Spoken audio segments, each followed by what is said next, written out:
Hi, my name is Sarah McMahon. I'm a sophomore music education major at Westminster Choir College. I'm from Morrisville, Pennsylvania. It's 30 minutes from Princeton. My family consists of myself, my mom, my dad, and my little sister Emma. Some of my hobbies are singing, like most people here, playing video games, hanging out with my friends, and making clay pottery. When I was young, I went to an elementary school called Oak Lane Day School.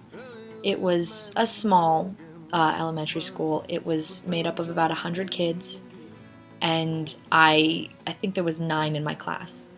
When I was in that school, I ended up trying out for a lot of choruses and a lot of theater shows, and I ended up getting a lead role in one of the theater shows. It was called Really Rosie, and I was given the part of Rosie.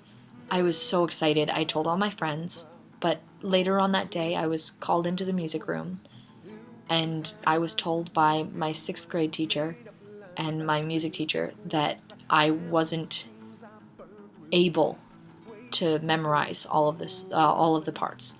They called me, quote unquote, too slow to remember everything. And I was devastated when I heard that, especially from a teacher that I looked up to. I decided to, instead of get upset about it, I decided to work hard, extremely hard. I practiced every day.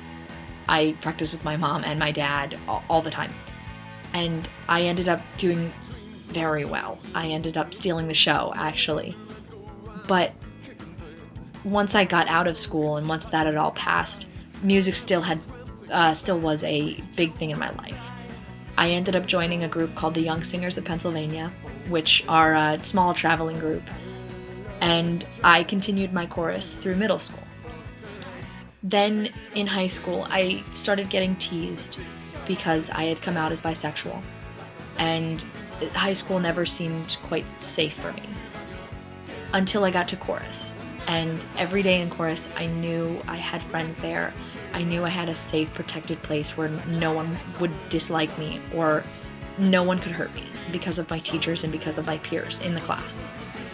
I think that for kids my age and for kids younger, that we really need to have a safe place like a chorus room for them to be protected and for them to feel good. And I don't think any of this hit me until my junior-ish summer.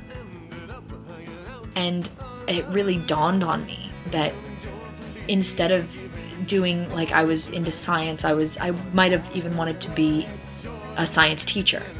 But it really hit me that I wanted to do music. And I wanted to be that teacher that could encourage kids and could just make them so happy and make them feel safe through music.